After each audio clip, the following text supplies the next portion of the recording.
Okay, so welcome everybody to the third and final day of our conference. I can't quite believe that it's gone so soon. It seems to be, almost over. We've had two really action-packed days so far, and I'm sure that today will be no different. Again, just a quick reminder of the general house rules for the conference in terms of using Zoom. Please can you keep yourselves muted and the video off whilst the presenters are presenting, just to give the broadband a chance. We will organise all the sessions so that each presentation comes one straight after the other, and then all of the questions at the end for each session. We do politely ask all of the presenters to try and keep to time, that is 20 minutes, because then that gives us a decent length of time for our discussions. As Agatha just mentioned, the recording of the third presentation won't be happening for this session. If you want to ask a question, you can do so in several ways. You can ask it in the chat, you can raise your hand, you can simply switch your microphone on during the discussion session. Now, continuing the tradition that Sympozjum Egejskie has always had in terms of inviting other people to come and chair as guests, we have asked, and she very kindly accepted, we have asked Paulina in order to come and chair our first session, which is session 6, Aegean Peripheries. So please, Paulina, if you will take over from here. Thank you very much. Good morning, everyone, and I would like to welcome you in the first session that we have scheduled for today. We have 3 speakers that are going to share with us their thoughts and research, and we have also 3 case studies. We are going to talk and we are going to learn a little bit more about the beginning of the Helladic period in Trapeza, and also about very complicated processes of late Bronze Age in Triphylia and Panaztepe.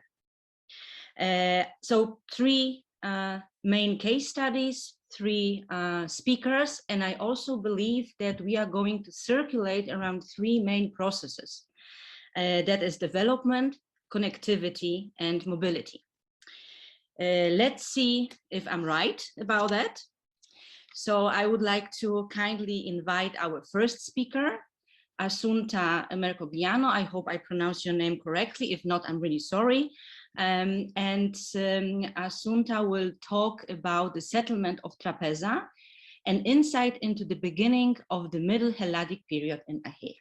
So the floor is yours. Thank you. So good morning, everyone.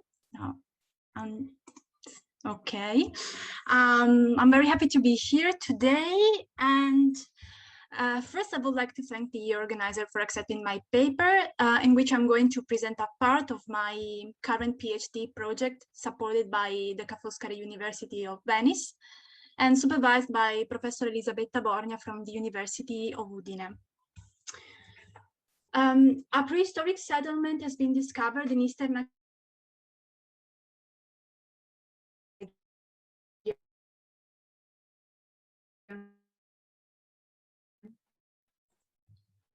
Dr. Andreas Bordos for the Ephorate of Antiquities of Achaea. The project includes the participation of archaeologists of the University of Udine with the coordination of Elisabetta Borgna. The site provides substantial evidence for habitation during the Middle Helladic period, 2100–1700 BC. In this paper, I will focus on a particular class of pottery findings that can be ascribed to an early stage of occupation at the transition between the early and the Middle Bronze Age. In terms of relative chronological sequence, this period overlaps the Early Helladic III and Middle Helladic I phases. There has been much discussion about the absolute chronological boundaries of these phases, which approximately cover the last quarter of the 3rd millennium BC. This chronological issue is a consequence of the debate over a multi-stage crisis occurred all over the Greek mainland between the Early Helladic II and the Early Helladic III phases and towards the end of the Early Bronze Age. For this reason, the finding of early Helladic III, Middle Helladic I materials at Trapeza raises a series of questions that can be summarized as follows. How does this evidence help to improve our knowledge on this phase in Achaea, where early Helladic III to Middle Helladic I contexts are very few or not systematically published yet? How does it fit into the more general discussion about the changes occurred in Greece over the last centuries of the 3rd millennium BC? The village of Trapeza is located on a ridge of modest elevations running in northeast and southwestern direction along the Meganitis River and flanked by a narrow valley to the west. It is 400 meters distant to the south from the Trapeza Hill, a large plateau also known for being the seat of an imposing historical temple. A Mycenaean chamber tomb cemetery situated on the southwestern slope of the Trapeza has also been investigated by our team during the last decade. The archaeological work at the settlement included a systematic intensive surface survey in 2015 and 2 excavation seasons in 2015 and 2019. In a paper recently presented by Elisabetta Borgni and me at the 3rd Archaeological Work in the Peloponnese Conference, we offered a more detailed overview of the stratigraphic and pottery sequence at the site, which I sum up here very briefly. The investigations brought to light a complex sequence of anthropic deposits that resulted from successive actions of occupation, obliteration, filling, and leveling. At the bottom of the sequence, an extended layer made of stones and potsherds was uncovered, which seems to us a deliberate structure. This layer was covered by thick dumping or leveling deposits that you see here highlighted in yellow. On top of the sequence, a new horizon includes the deposition of 3 infant burials. During this latter phase, the investigated plot might have been part of a peripheral or disused zone within the settled area, intended for specific funerary purposes. Most of the pottery retrieved spans the period between an intermediate phase of the Middle Helladic and the transition to the Late Helladic period. However, a small fraction of the materials appears to be inconsistent with this chronological range and suits better an early Helladic III to Middle Helladic I date. These materials are more frequently attested in the structure at the bottom of the stratigraphic sequence and the thick deposits above it. It is important to stress that these sherds became part of the sequence as secondary depositions and that they may be remnants from an older horizon yet to be located. A first group includes a few sherds from shoulder-handled globular bowls. Since the excavations at Lerna, this shape is traditionally known as bass bowl. It is characterized by a wide pronounced rim and a rounded profile, swollen at the shoulder. The specimens found at Trapeza are very close to bass bowls shape 12 type 2 at Lerna, well attested during the phases 4.2 and 0.3, namely during the intermediate and late phases of the early Helladic III. Other parallels for this type are known from a number of late early Helladic III contexts. There is Ioti Saloni in Messenia and Colonna 5th and 6th, just to mention a few. The bass bowl shape continues in the Middle Helladic I period with some modifications. Rims tend to be shorter and the shoulder is more rectilinear. At Trapeza, we do have fragments from rounded bowls corresponding to this description that could be dated to Middle Helladic I, maybe to an advanced phase within the period or to the very beginning of the Middle Helladic II period, as suggested by a parallel from Argos. Another shape belonging to the pottery repertoire of the early Helladic III to Middle Helladic I period is the pedestal footed cup. This is a common shape throughout the early Helladic III sequence at Lerna and is usually manufactured in coarse fabrics. There has been a lot of speculation about the function of this phase. It has been interpreted as a brazier, but also as a strainer, since traces of secondary burning are not always present. Ultimately, Ratter suggested that it is more likely a container for burning than for sieving. Unfortunately, the upper part of our cup is missing, but the surface of the pedestal appears blackened and porous, suggesting a continuous exposure to heat. Besides Lerna, several parallels can be found in the Peloponnese and Central Greece, many of which belong to contexts assigned to the Middle Helladic I period.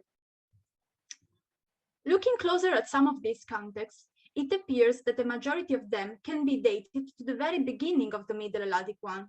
It seems reasonable then to suppose that the pedestal-footed cup appeared in the early Helladic III phase, continued to be very common at the beginning of the Middle Helladic one, and progressively disappeared towards its end.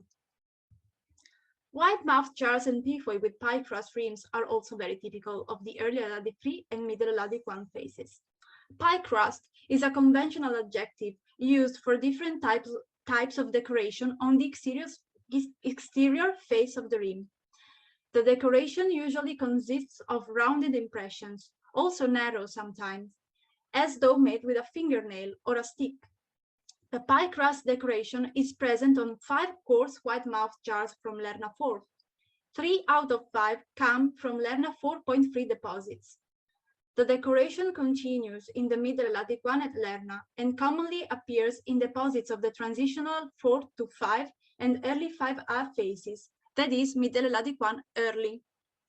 One pie crust rim is also attested in the first phase of the House of Pithoi at Argos, which can be attributed to a non-advanced phase of Middle Helladic I. Some burial pithoi at the Altis of Olympia bear pie crust decoration as well, and belong to the early Helladic III, Middle Helladic I transition, according to Rambach. To Middle Helladic I also date several pie crust rims from Nicoria.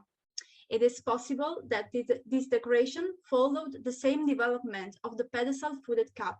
It appeared in early Helladic III, continued in the early Middle Helladic I, and then progressively disappeared. 2 shirts with incised curvilinear decoration found at Trapeza deserve particular attention. One has black, smoothed surfaces and multiple concentric circles. The other is made of a gray fabric with burnished surfaces and bears multiple curvilinear lines. At present, we do not exclude that these 2 shirts are somehow connected to the influence of pottery decorated in Cetina style. Cetina pottery originated in Dalmatia and spread all over the southern Mediterranean at the end of the 3rd millennium BC. We know that vases with Cetina type decoration are present in Achaea during the early Helladic III period, in particular at the sites of Kerinia and Tychos Dimeon. At Tychos Dimeon, there is evidence of grey burnished pottery with Cetina style decoration. This hybrid production is known at a few other sites of Western Greece, including Olympia, Andravida Lechena, and Pelikata, where curvilinear patterns are a common feature of the incised decorative syntax.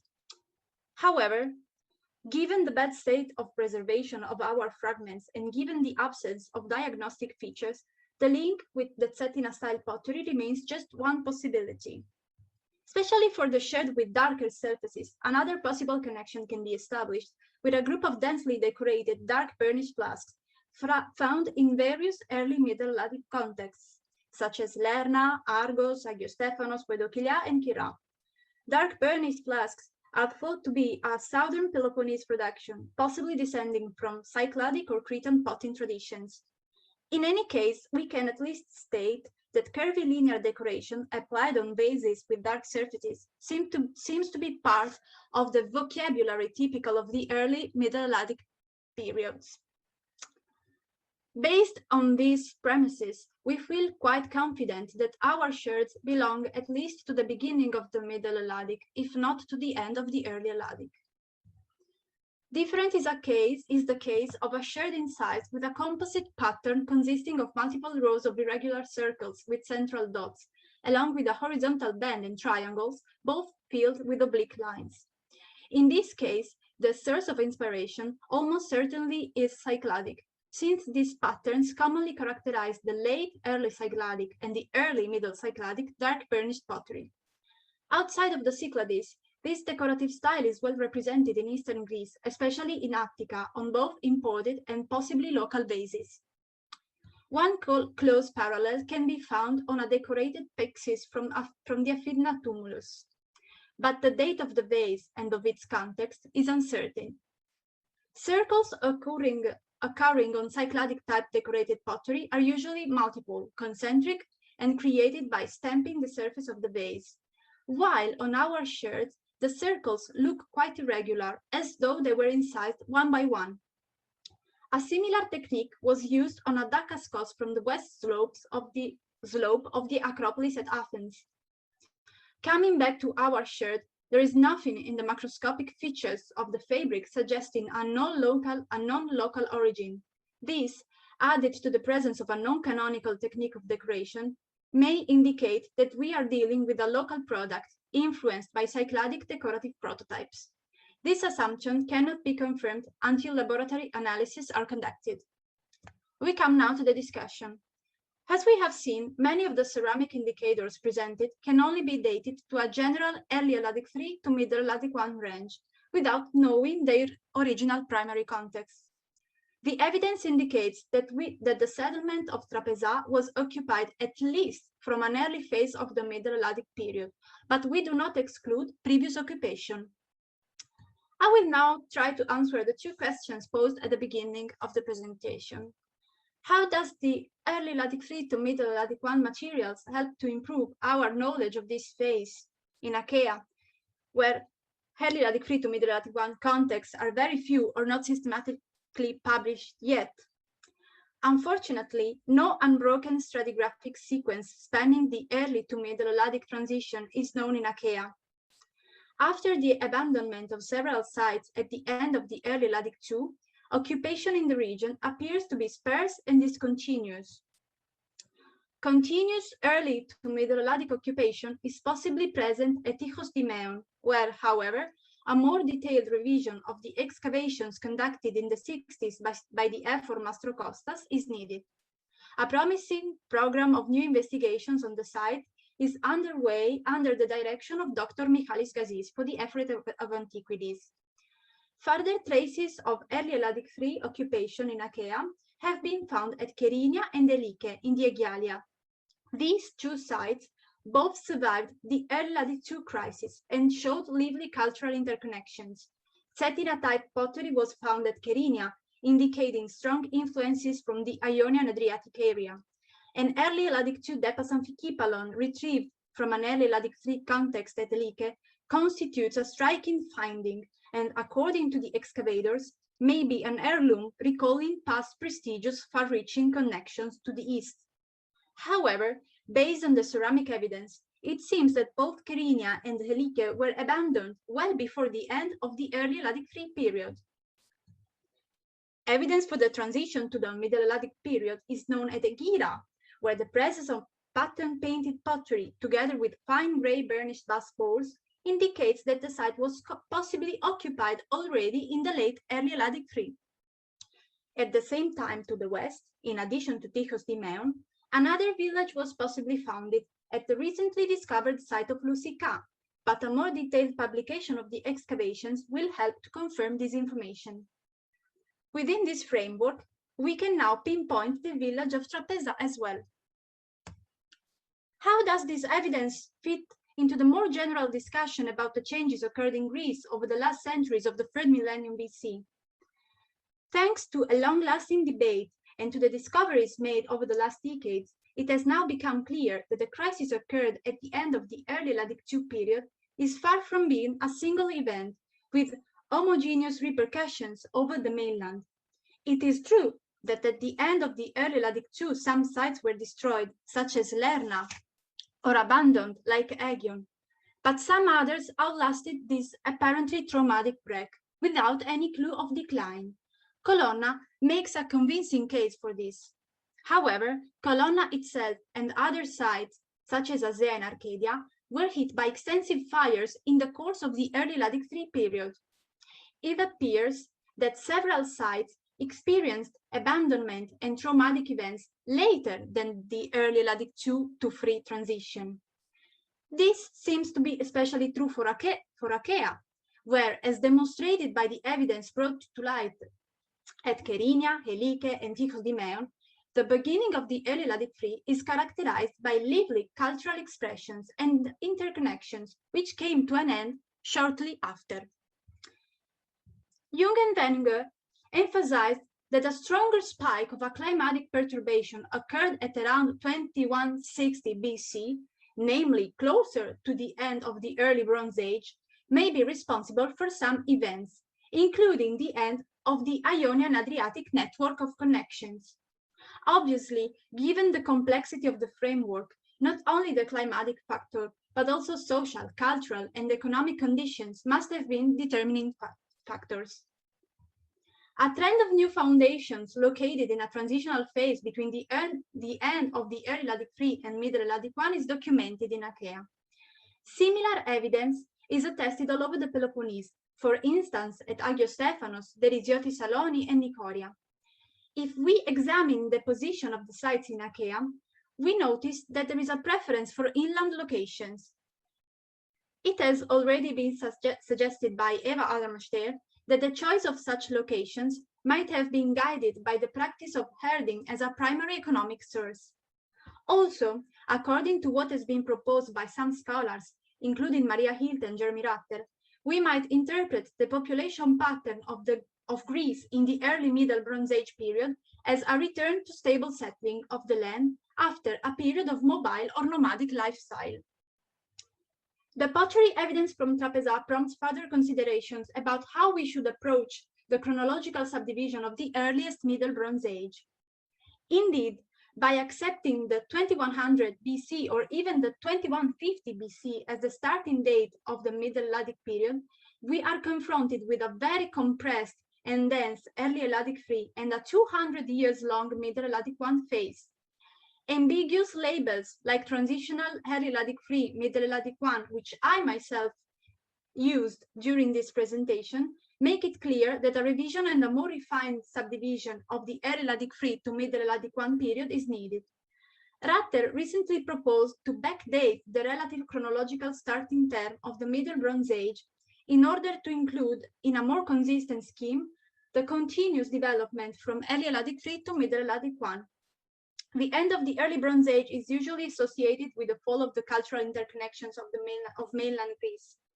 Nevertheless, we ascertain that the pottery from Trapeza still shows some foreign inspirations, possibly incorporated into regional local elaborations.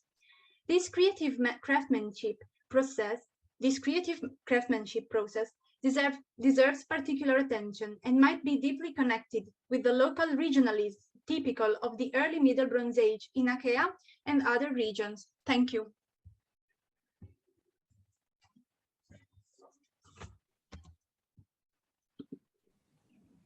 Thank you very much. I'm trying to switch on my video, but I see that there's something. Oh yeah, I'm here. Thank you for your presentation. Very interesting, very inspiring. We will have questions for sure, but this is in the discussion part. For now, I would like to invite our second speaker for today, Jasmin Huber from University in Darmstadt, and late Bronze Age pottery from Triphylia, Cretan and Mainland connections. Dear Jasmin, floor is yours. Please start sharing your screen with us and you can start presenting. Thank you very much. Okay. Dear organizers, thank you very much for this great opportunity to share my research with you. I'm very glad for this opportunity. Okay, today I would like to present parts of my recently defended PhD.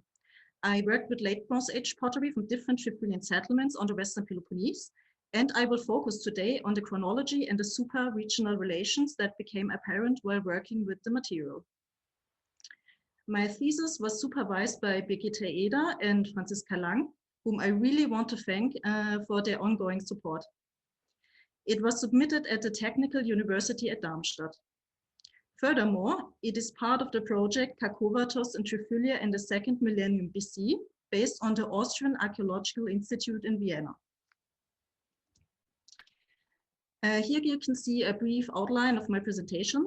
First, I will say a few words about the geographical context of late Bronze Age Triphylia and provide some information concerning the stage of research before my studies began. To give you an impression of the region and its findings, I will briefly introduce the sites included in my thesis. The main part is dedicated to two very important aspects. At first, the chronology of the settlements, and based on that, I will talk about the super-regional relations. The ancient landscape of Triphylia is situated on the western coast of the Peloponnese. The rivers are Phaeus in the north, which you can see here, and Eda in the south, which is situated here, separate the region from Elis, respectively Messenia, while the Minti mountain range represents the eastern end. Here are compiled some quotes that reflect the stage of research as well as the perception of Triphylia as a Mycenaean landscape. While, for example, the Argolid and Messenia are well-studied regions, relatively little is known of the late Bronze Age between Alpheus and Neda. Some scholars refer to it as a peripheral and backwater area. For example, John Chadwick named it a palatial no man's land. Of course, we need to keep in mind that this comment was published in the 1960s, and a lot of work has been done since then, but this perception lingered into recent years. For instance, you can still read of Triphylia as a Mycenaean periphery, characterized by a much more conservative pottery production than in other regions. But fact is, we do not know that much about late Bronze Age Triphylia. Therefore, I'm glad that I got the chance to work with the pottery from this region. Pottery in general has a great potential, as it is the most common find category on every excavation or survey, and it was involved in almost all aspects of prehistoric life. The Triphylian pottery known so far was only published in the form of preliminary reports and is mainly associated with grave contexts. As findings from tombs represent a deliberate selection of vessels, certain ceramic categories are underrepresented or not studied at all. So my thesis provides the first systematic study of settlement material from this region. Based on finds from 3 different settlements, I aim to improve our understanding of Triphylian late Bronze Age. The sites are Epitalion Aioitica, close to the Alpheus mouth, Cledis Samikon on the western tip of the Lapithos mountain range, and Aios Dimitrios in the Tholon Valley. All settlements are located on hilltops close to the coast, except Aios Dimitrios, that sits in the hilly Triphylian hinterland. In the case of Cledi, the associated graves, 2 small tholoi and several tumuli are known as well. Cledi and Epitalion represent the largest assemblages, consisting of 18,000, respectively 7,000 fragments. Aios Dimitrios is well known for its final Neolithic and early Bronze Age occupation, but produced around 100 late Bronze Age sherds as well. Due to erosion, agricultural activities, and other factors, none of this context is stratified. The only stratified settlement in Triphylia is Kakovatos, which you can see here, especially known for its richly furnished early Mycenaean tholos tombs. The site will be published in detail by Birgitta Eder, but was of course taken into consideration for my work, especially the large amphorae from the nearby tholos tombs. As we expect in settlements, the material includes a broad range of vessel types, such as fine painted and plain drinking vessels, semi-fine and coarse storage jars and transport vessels, and cooking vessels.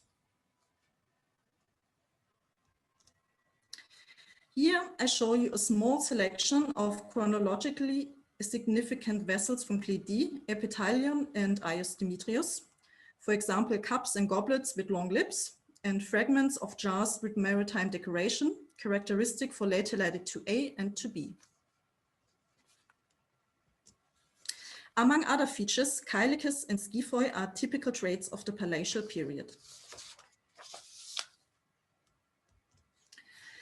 The earliest Mycenaean pottery, and by that I mean wheel-made and lustrous painted vessels from all mentioned Triphylian settlements, date in late Helladic 2A.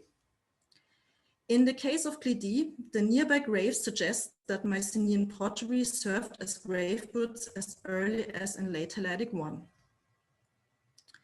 Concerning epithelium in Clydie, we know that the settlement activities lasted at least until the end of the Palatial period. This picture corresponds to what occurred in the southern Peloponnese in this phase. Settlement activities in Messenia and Laconia seem to decrease in the post-Palatial period. In Clydie and Epithelium might have suffered a similar fate. In contrast, the regions north of the Alpheus River, Elis and Achaea, thrived in late Helladic 3C.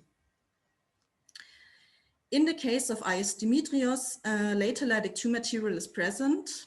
A few fragments date in late Helladic 3, but the number is too low to make further assumptions about the continuity of the settlement.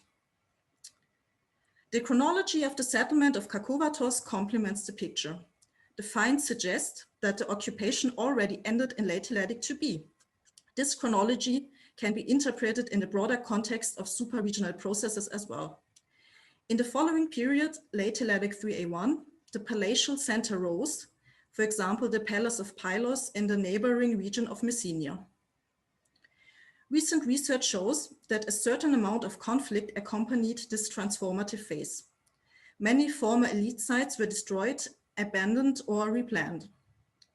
In Triphylia, this applies to the key site Kakouvatos, while the pottery sequences of Clydie and Epithelium continued into the Palatial period. And now, with that chronological background, we will have a look on the super-regional relations. Several aspects of late Bronze Age pottery are relevant for this question. The standardized spectrum of vessel shapes and motifs is a typical feature of Mycenaean pottery. Nevertheless, there was room for subtle regionalisms. Therefore, I studied and mapped the distribution patterns of certain ceramic features that appeared in Triphylia. Regional preferences for certain elements are similarly crucial, since several traits appear in some regions more often than in others. The third column is the integration of archaeometric data.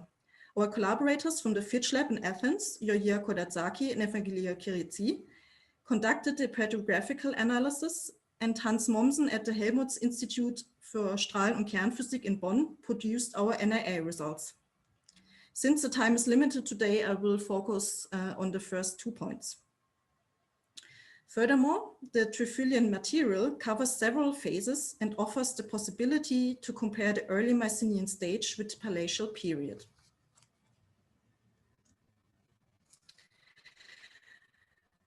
Throughout the early Mycenaean period, similarities with the southern Peloponnese, for its part influenced by Crete, are apparent.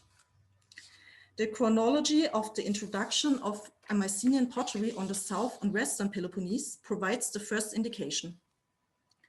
The distribution of known late Helladic 1 and late Helladic 2a sites on the one hand, and 2b and late Helladic 3 spots on the other hand suggest that north of the Alpheus River, Mycenaean pottery appeared at a later stage. Occasional monochrome inner surfaces of open vessels connect Triphylia with the southern Peloponnese. They were inspired by Minoan pottery and less common in other parts of the mainland.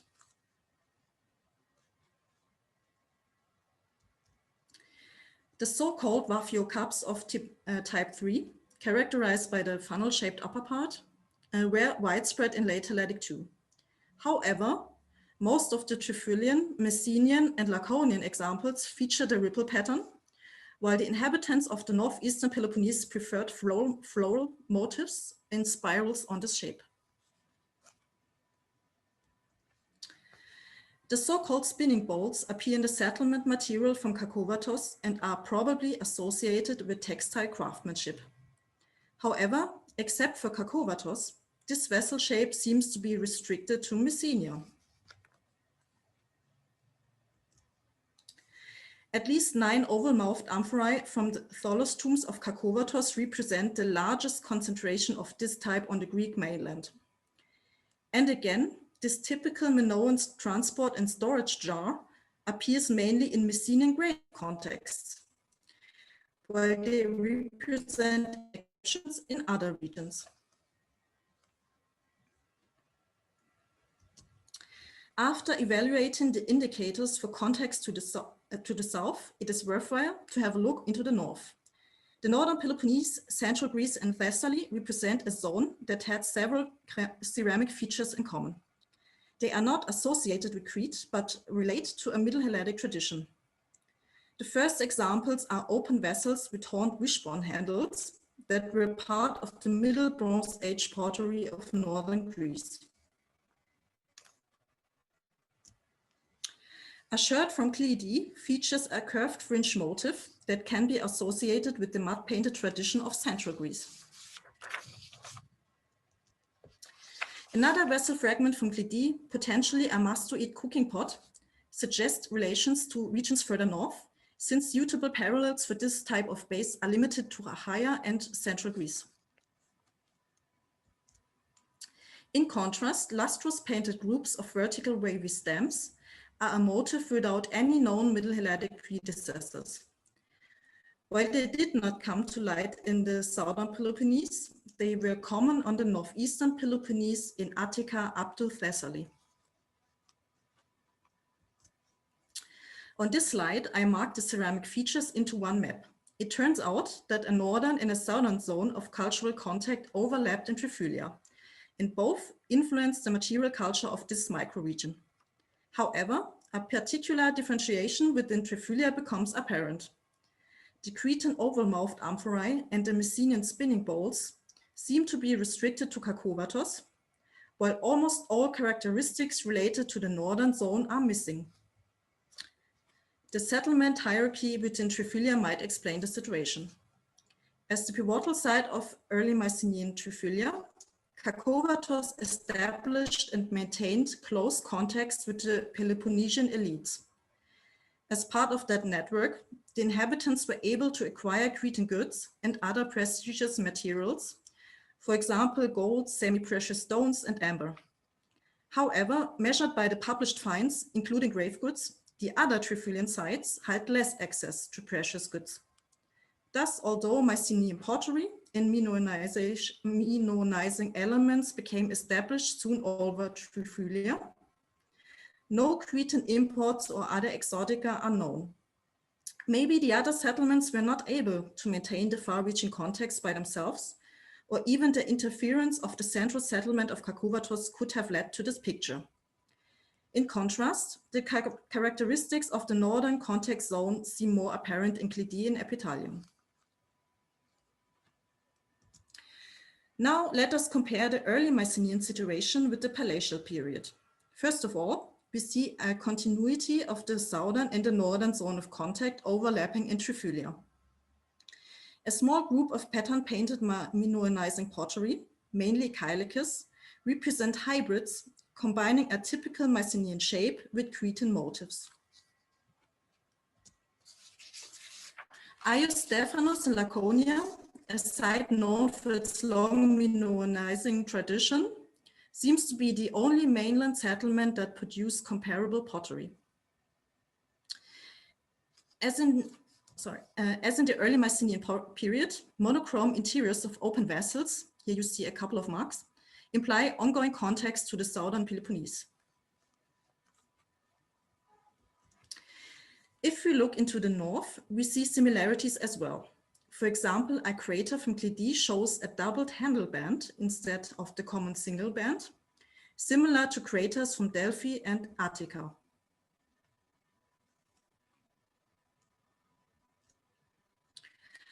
Diagonal stems filled with arcs came to light in Triphylia, the Argolid, central Greece, and the islands. Besides the pottery from the settlements, the ceramic finds from the corresponding Triphylian graves tell us a similar story. Oversized alabastra, reaching a height above 70 centimeters, appear almost exclusively in Elis, Achaea, and central Greece. However, we recognize also notable differences between the early Mycenaean phase and the Palatial period. They concern ceramic features that were not restricted to the southern Peloponnese or area further north, but came to light in the entire western and central Greece. Several closed vessels from this area feature a small motif below the handle that deviates from the main motif on the shoulder zone.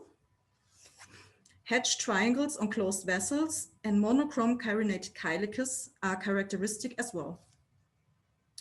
Compared with the early Mycenaean period, these elements suggest a more extensive connectivity within the Greek mainland than before. However, it seems that this wide contact zone was still divided into smaller regional circles reflected by subtle regionalisms. As mentioned before, some Aegean archaeologists consider Triphylia as a peripheral region. However, after the analysis of its material, it turns out as a well-connected area that continuously maintained connection to large parts of the mainland and beyond, although the super-regional relations transformed in the course of the Mycenaean period. The following brief outline of Triphylia's late Bronze Age story based on pottery will illustrate that. Mycenaean pottery, one of the most significant markers of Mycenaean culture, was introduced at a very early stage. Compared to other regions, it soon became the dominant rare in the assemblage. At this stage, the material from all Triphylian sites, especially Kourkoulakos, was characterized by relations to the southern Peloponnese and Crete. In Chaldean epithallium, ceramic features of a northern zone of influence also became visible. These differences within Triphylia are possibly related to the actions of the site of Kourkoulakos. After Kourkoulakos was abandoned in late Helladic to be, may be related to the genesis of the Palace of Pylos, the other Triphylian settlements continued. However, it seems that none of them could follow into this eminent position and maintain the wide-reaching networks. In Chaldean epithallium, the numbers of imports and exotic goods were very low throughout the Mycenaean period, but the need for Cretan goods might have implicated the production of Minoanizing calyces. In the palatial period at the latest, Triphylia was not only part of the southern and northern contact zone, but part of a much wider sphere, including Western and Central Greece, suggesting far-reaching networks not only for Triphylia, but for large parts of the mainland. At the end of the palatial period, Triphylia suffers from the same fate as the neighbors on the southern Peloponnese.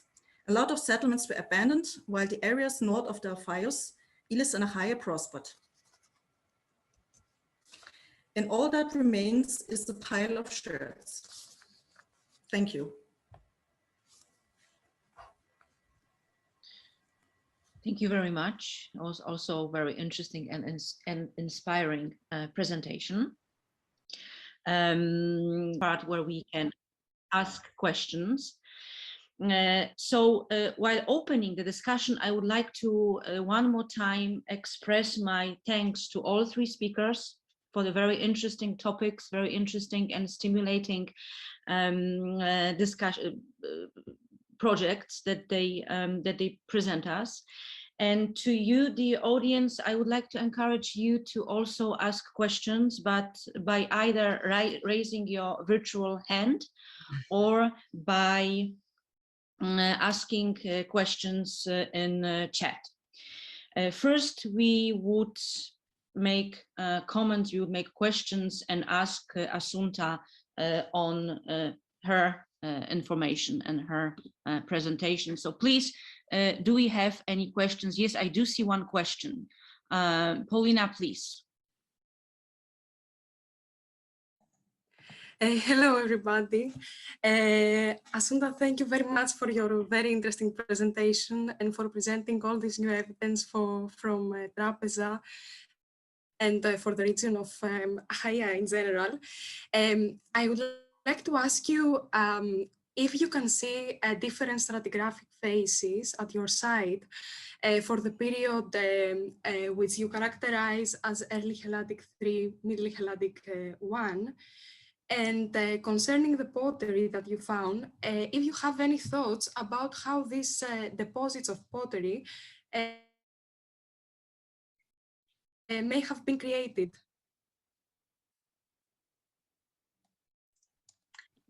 Okay, thank you, Paulina. So this pottery that I just presented today, unfortunately, comes from deposits that are secondary deposits. So we do not have really the primary context of this pottery, which and this constitutes a main problem in dating this pottery. About the formation of these deposits, they mainly date to an middle to advanced phase of the Middle Helladic period.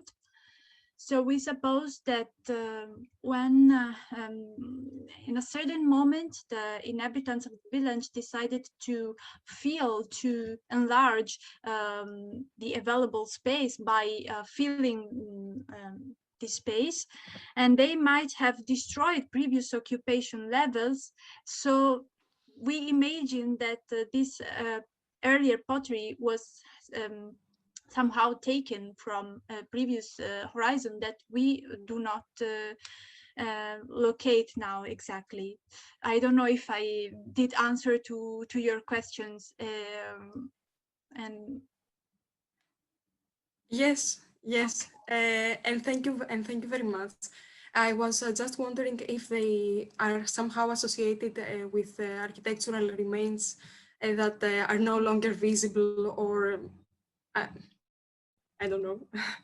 No, unfortunately not. We do have some primary context, but they are all made from pottery coming from debris from buildings that we do not locate. We haven't located yet.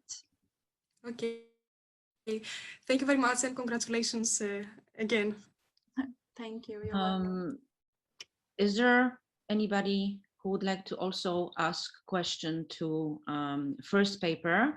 I see that there's question to our last speaker, but we will approach we approach Antonis at the end of our discussion. This is how the organizers want to discussion to take part. So first, still, is there anybody who would like to ask question also to our first speaker, Assunta?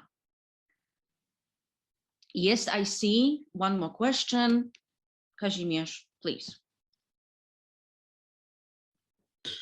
Okay, thank you very much for this extremely interesting presentation.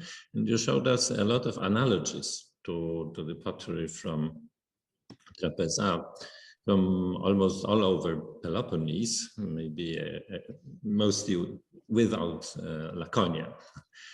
But there was Stephanos, as far as I remember. So can we think about something like koine at this period, very late, early Helladic or mid-Helladic, early mid-Helladic koine, Peloponnesian koine? Thank you. That's a very interesting question.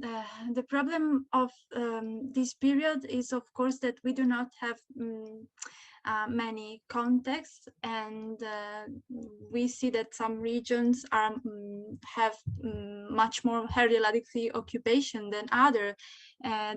And for the southern Peloponnese, we mainly have very late early Helladic context after a period of apparent abandonment all over the southern region of the Peloponnese.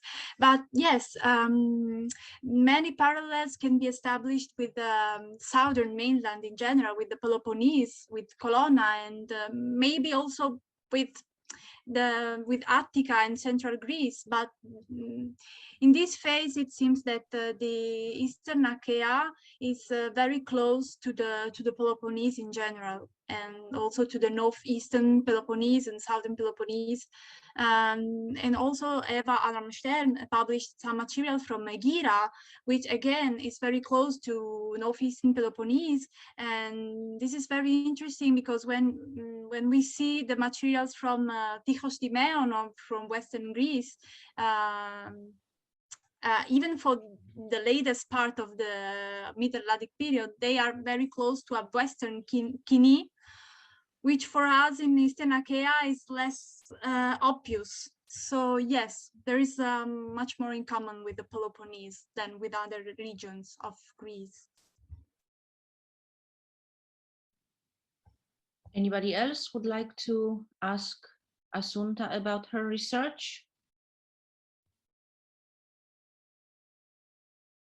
I was very interested in the Stetina type pottery, or the pottery that is decorated as in a similar way as the Stetina, and surprisingly only 2 fragments, which I would expect a little bit more, knowing the history of that culture or phenomenon, as you may say, and its migration, one of the first migrations to the north.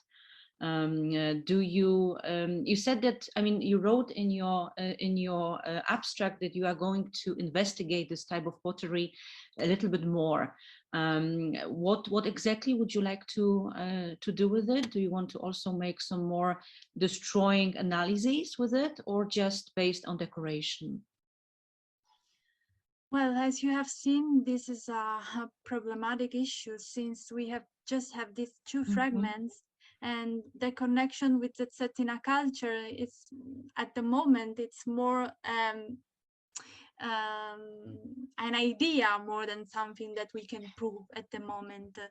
It is true that from other sites, such as Lerna, Stetina type pottery constitutes just a small fraction of the material when compared to the whole assemblage. For example, from Helladic 3, Lerna, it's a small fraction, and also Stetina pottery from other sites such as Tychos Timaeon and Kerinia, it's compared to the whole, it's a very, very small fraction. So since we do not have the primary context, I expected maybe with future investigations, if we are able to find the primary context, maybe we can evaluate better if this is, first, if this is, there is a direct link with the Stetina type prototypes, and then we can evaluate,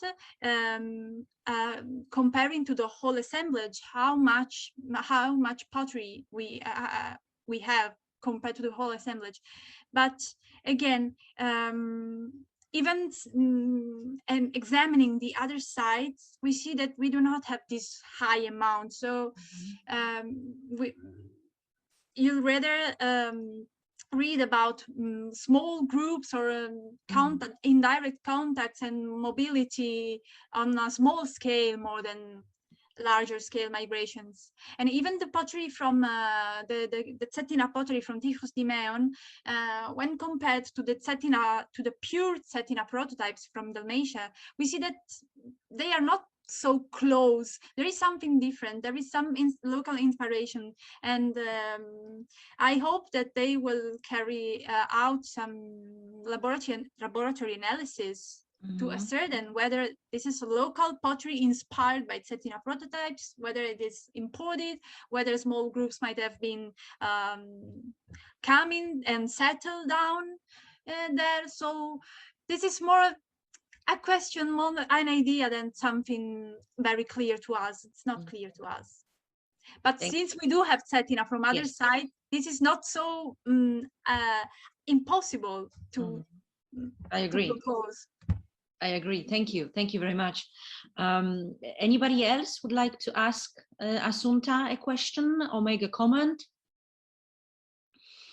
I don't see any questions. I don't see. So I assume that this is all to the first speaker. Jasmin, dear audience, who has a question to Jasmin about Triphylia and the situation in the region? Is there anybody? Yes, I see a question from our first speaker to our second speaker, please. Okay, thank you, Jasmin. Your presentation was very, very clear, very, very well built. And I just have a question about the fragment with the decoration that you compared with a pattern from Kira, that curvilinear line with flange. And share my screen again, maybe. Yes, yes, of course. if you don't mind sharing your screen. Where is it?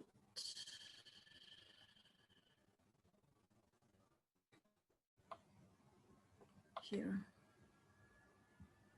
Yeah. No, sorry. Yes, this one. A second. So.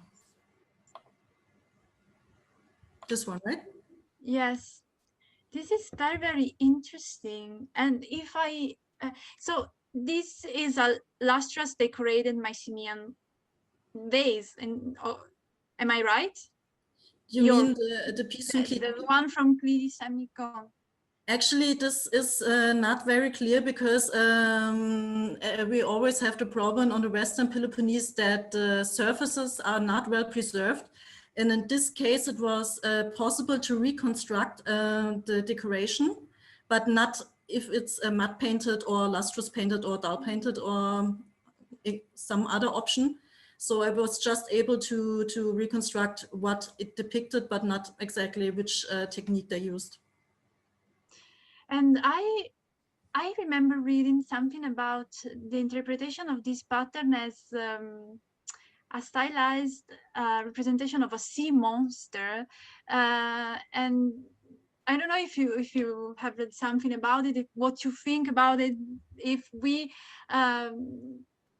expand further with our imagination, maybe we can think that there is a shared baggage of tales and myths if we accept the interpretation of this as a sea monster. But again, I know this is very schematic. This is a very schematical representation. Yeah, to be honest, I'm not sure if this is enough for me to say it's a sea monster, but I mean, why not? But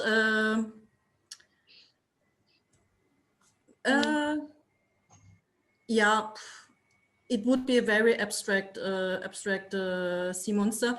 But again, this curved fringed motifs are very interesting because it seems that in some regions of Greece, they also were adopted into the lustrous painted tradition, because we have alabastra from Thessaly and from Euböa, where they have a similar motif around the handles, and it's very similar. And I'm wondering if they adopted this Middle Helladic tradition also in their lustrous painted category. So, yeah, but we need more finds to verify that. Thank you. Thank you as well for answering. Jasmin, if you could stop sharing your screen so we can see the hour. Yes, welcome again. Is there any more questions to this fascinating topic? It very much looks like the region is quite important as well, and it's I don't think that you can call it anymore a periphery. Clearly it's something more going on there. But on the other hand, also I think that we should not really see peripheries as the regions very passive and regions that are not so well developed and so on and so on. This is a digression Sure. to the system that Wallenstein has introduced. But yes, it seems to me that this is really important region and definitely not a periphery anymore, based on what you have shown. Yeah, periphery is a very good topic, because it's not just that they were very good connected. They also, how can I say, they used Mycenaean pottery like everybody else in the Mycenaean culture used them. I mean, I could, if you don't mind, I share again my screen. I have prepared a little slide which could prove that.